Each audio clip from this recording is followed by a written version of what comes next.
Barley. What is barley grass? Everything you need to know about yung barley. Ano ba meron sa barley, Doc? Para kayo isa lang alam ko, hindi natin iniintayan. Very exciting. Very exciting. Other companies are promoting barley. Ganda ng sales nila. So ano nga ba yan? Okay, sa atin kasi, pangunahan na natin we're not just talking about barley. May kasama pang collagen. Wow. For the time being, we're done talking about collagen. Napag-usapan na natin yan. Okay? Yes. Barley tayo ngayon, Brad. Game, pare ko. 9 impressive health benefits of barley. Sabi dito, barley is a very healthy grain. It's rich in vitamins, minerals, and other beneficial plant compounds. It's also high in fiber, which can lead to better digestion, reduced hunger, and weight loss. Nice. It's rich in many nutrients and packs some impressive health benefits, ranging from improved digestion and weight loss to lower cholesterol levels and a healthier heart. Pag-usapan natin, pare ko. Game na. Number 1. Rich in many beneficial nutrients. Yan. Barley is rich in vitamins, minerals, and other beneficial plant compounds. It's available in many forms, ranging from hulled barley to barley grits and flakes and flour. Almost all forms of barley utilize the whole grain. When consumed as a whole grain, barley is a particularly rich source of fiber, molybdenum, manganese, and selenium. It also contains good amounts of copper, vitamin B1, chromium. Natin talaga. Barley plus collagen. Yes. Wala yung laman. Okay, So, madaming nutrients yung barley mo. Barley natin, napakarami talaga. Number 2. It reduces hunger. Uy, maganda to, Doc. And help you lose weight. Yun. So barley may reduce hunger and promote feelings of fullness, both of which may lead to weight loss over time. Good. Barley lessens hunger largely through its high fiber content. Soluble fiber known as beta-glucan is particularly helpful. Nice. That's because soluble fibers such as beta-glucan tend to form a gel-like substance in your gut, which slows the digestion and the absorption of nutrients. In turn, this curbs your appetite and promotes fullness. A review of 44 studies found that soluble fibers such as beta-glucan are the most effective type of fiber for reducing appetite and food intake. What's more, soluble fiber may target belly fat associated with metabolic disease. Yun. Wow, ganda yan. Nag-i-stay pare sa digestive system natin yan. Okay, matagal siya doon. Para siya nagkakaroon ng gel-like substance. Di ba? Kaya pag ininom mo to, malalasahan mo mararamdaman mo sa bibig mo Okay?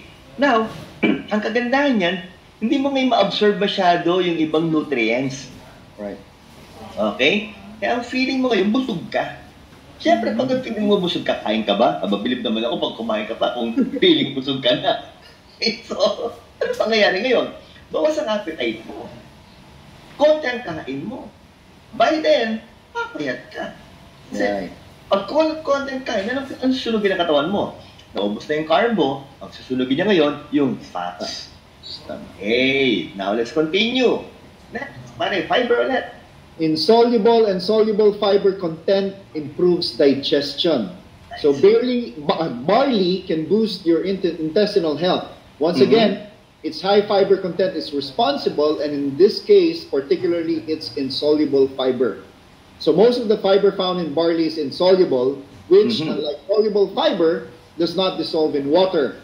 Instead, it adds bulk to your stool and accelerates intestinal movement, reducing your likelihood of constipation.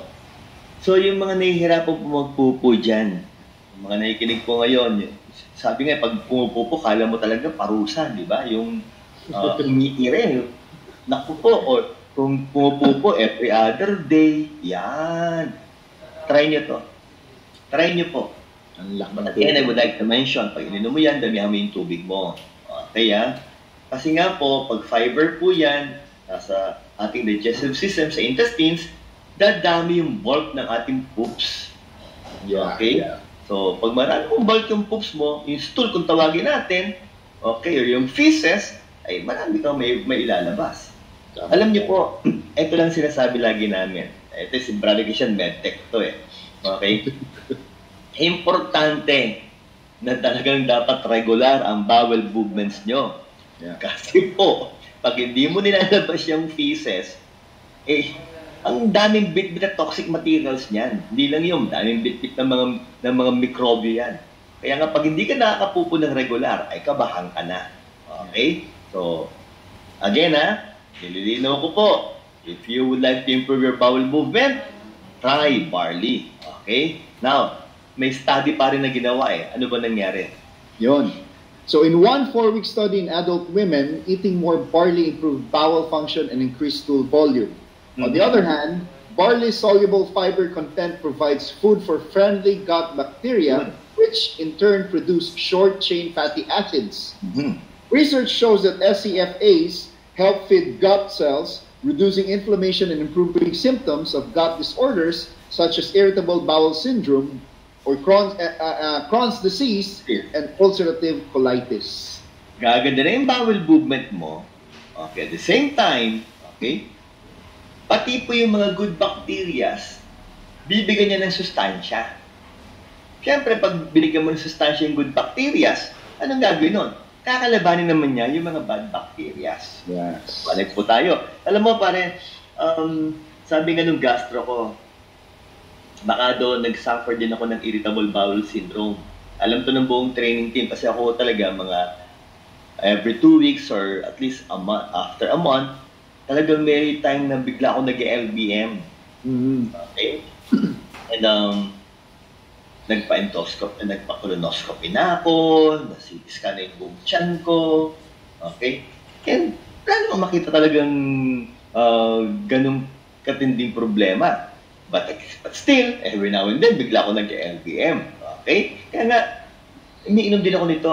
And somehow, pare Koy, mas kumaganda yung bowel movements natin. Yes, pero nililino ko po ito po yung just one of those so-called drinks na pwede mong inumin na nakakatulong, pero damihan mo pa rin po talaga ang fruits and vegetables mo. Yes. Kasi pare mamali nila tayo no? Baka may ibang interpretation.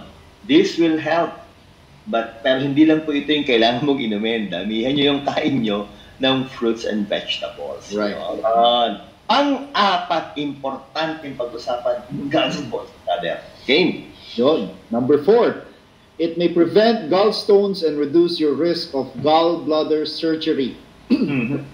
So barley's high fiber content may also help prevent gallstones. Gallstones are solid particles that can form spontaneously in your gallbladder, a small organ located under the liver. The gallbladder produces bile acids which your body uses to digest fat. In most cases, gallstones don't cause any symptoms. However, from time to time, large gallstones can get stuck in a duct of your gallbladder, causing intense pain. Aray ko po. Such cases often require surgery to remove the gallbladder.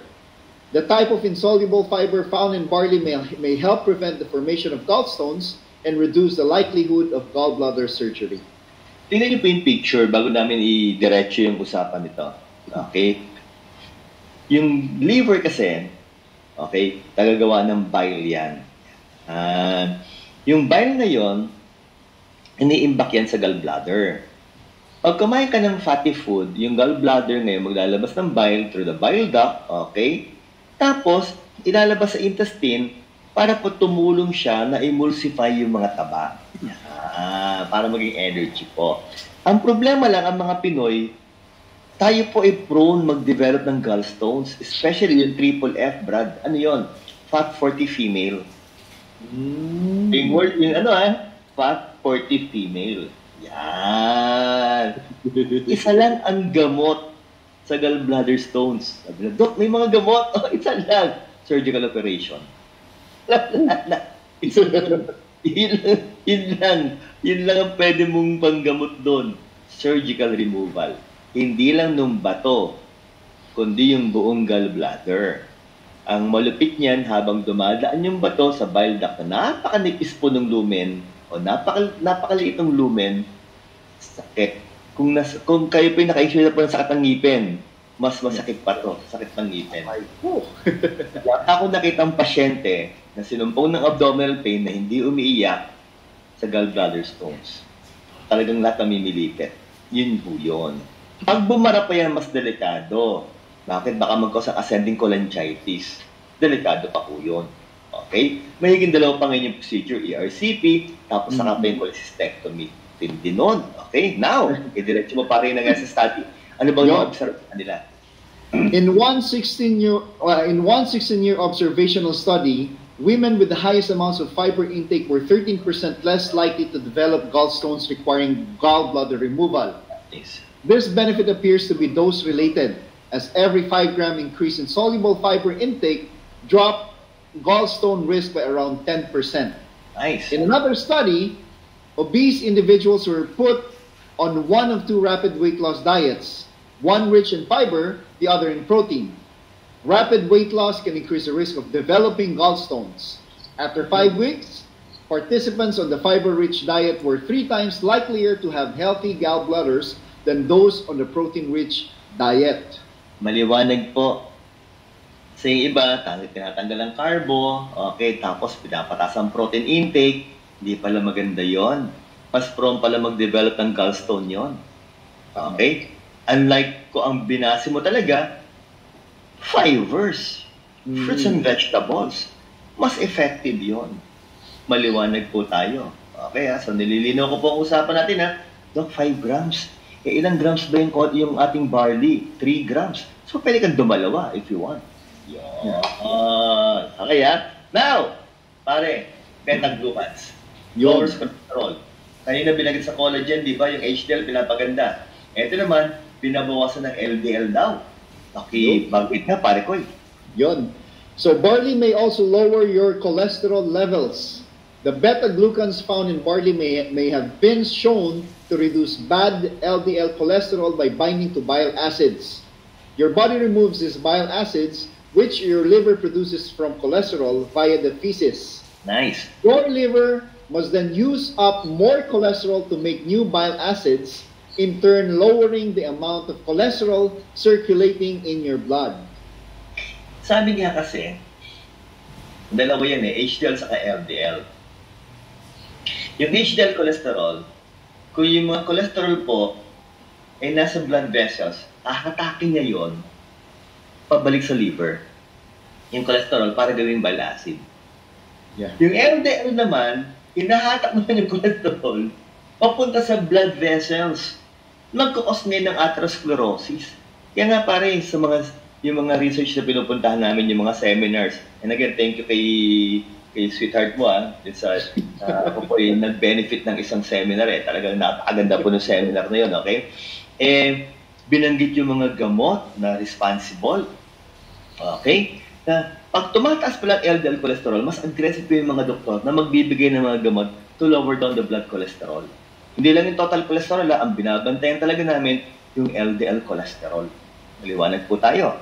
So if you would like to lower down the bad carriers of cholesterol, then this product, barley, na may mga beta-glucans, tumutulong para magpababa niyan. Para diretso mong study, pare. In one small study, men with high cholesterol were put on a diet rich in whole wheat, brown rice, or barley. Yeah. After 5 weeks, those given barley reduced their cholesterol levels by 7%, more than participants on the other 2 diets. What's more, the barley group also increased their good HDL cholesterol and reduced their triglyceride levels the most. Nako po.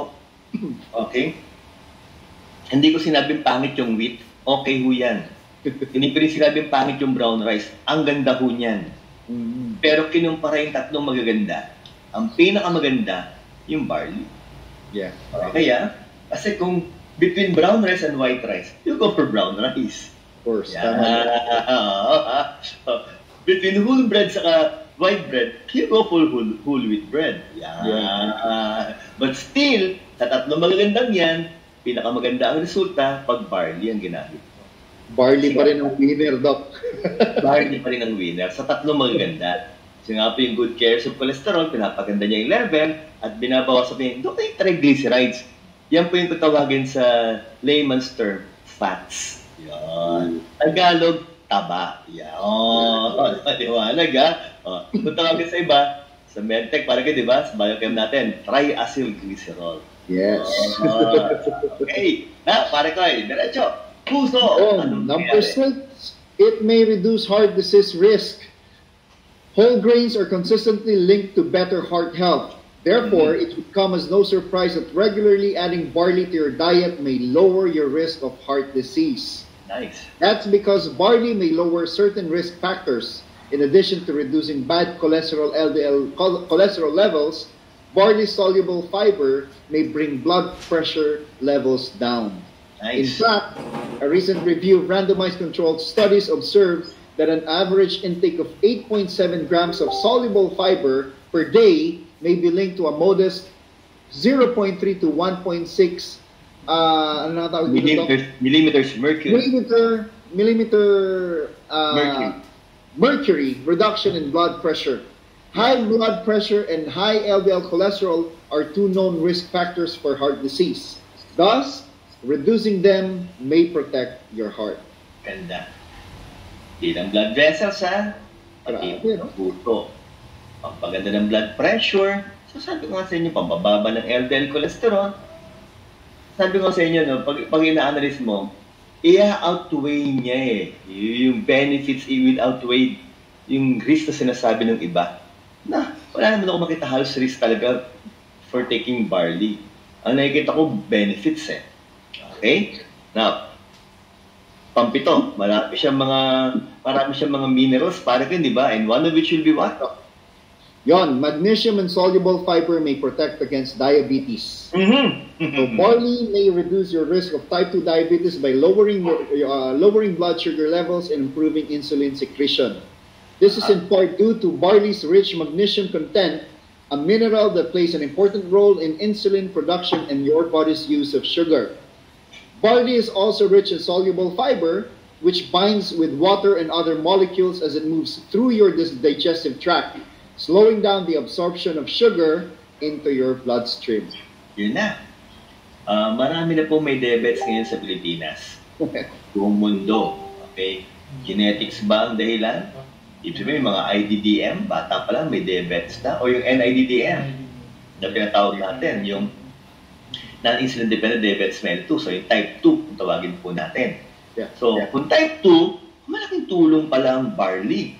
Kasi because of the magnesium na importante po para sa ating insulin production.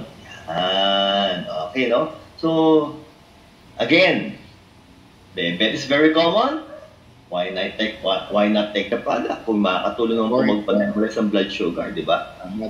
Diretso may research, pare ko Research shows that a barley breakfast provides a lower maximum rise in blood sugar and insulin levels than a breakfast consisting of other whole grains such as oats.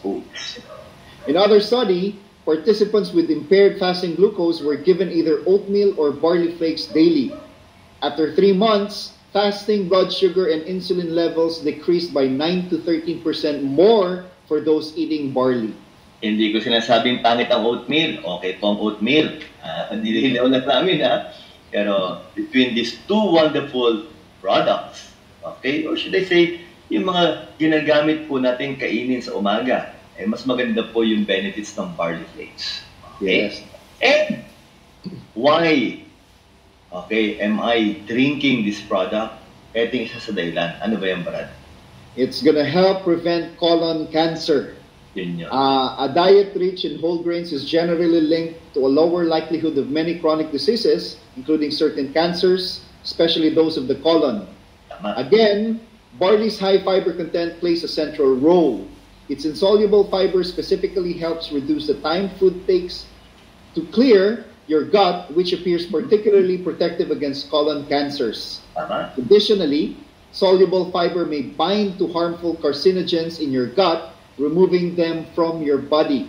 Nice. Other compounds found in barley, including antioxidants, phytic acid, phenolic acids, and saponins, may further protect against cancer or slow its development.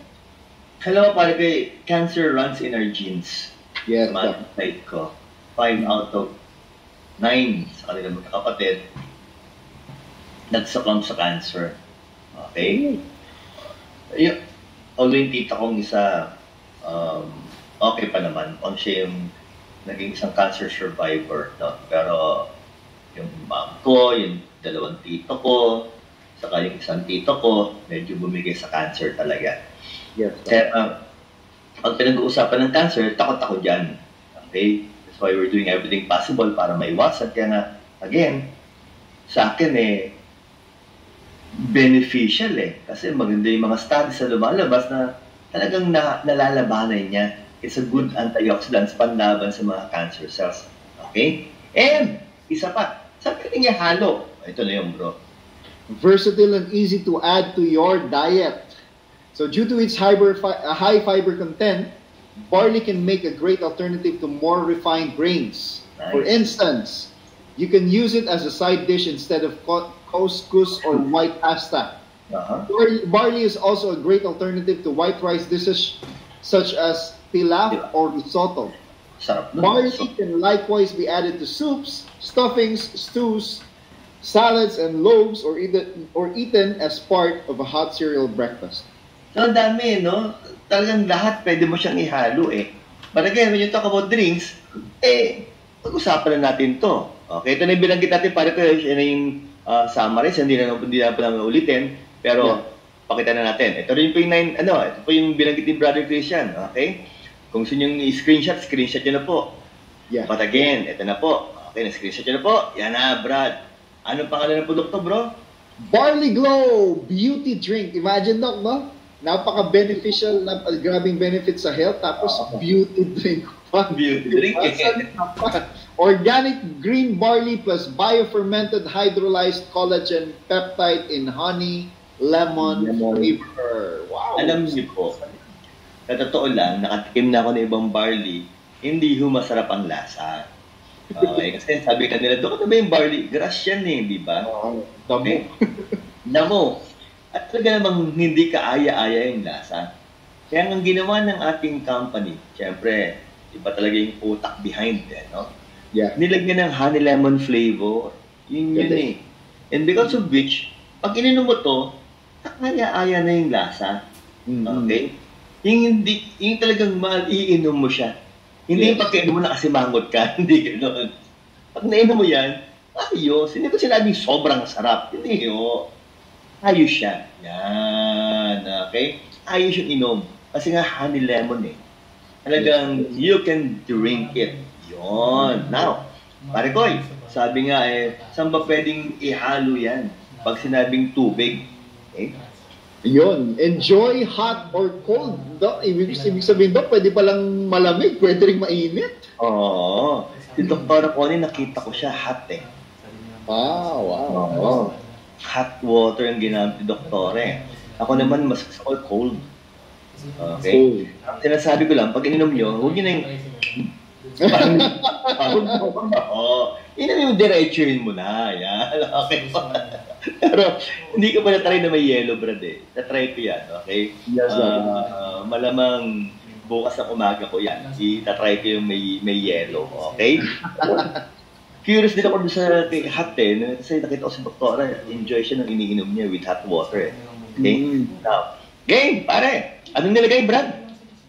Yon, ang nilagay is 3,000 milligrams of collagen, 3,000 milligrams of organic green barley.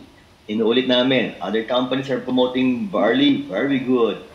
Okay, talagang commendable. Pero sa atin, hindi tayo nakontento sa magandang organic green barley lang. Dinagdagan pa natin ng collagen peptide. Wow. Nating 3,000, yun po yung mga pinaka-minimum requirements, 3,000 milligrams. Na nandyan na po sa produkto natin. Okay? Yeah. So, lahat ng health benefits ng collagen kanina, plus lahat ng health benefits ng barley na binanggit ni Brother Christian, nandyan na po sa Barley Glow natin. Yon. Now, pare, how does it work, brother? Yon. So, how does it work? The combination of iGlow 24/7 and barley creates a harmonious synergy that addresses both external beauty and inner vitality. This dynamic duo provides essential nutrients, antioxidants, and protein, which supports radiant skin, joint comfort, strong immune system, energy boost, and antioxidant shield. Your healthy way to glow. Healthy way to glow. Yeah. Barley Glow, beauty drink. of Alliance in Motion Global. Yun. Palangpakan natin. Okay. Type mo dyan. Inumin na ang Barley Glow. Yan. Inumin na ang Barley Glow. Yan. Okay. Now, pare koy, yun na po yun. 3 napakagandang produkto po ang binanggit namin ni Brother Christian. Siyempre, tayo po yung mag-Q&A na. Yun. Pero bago kami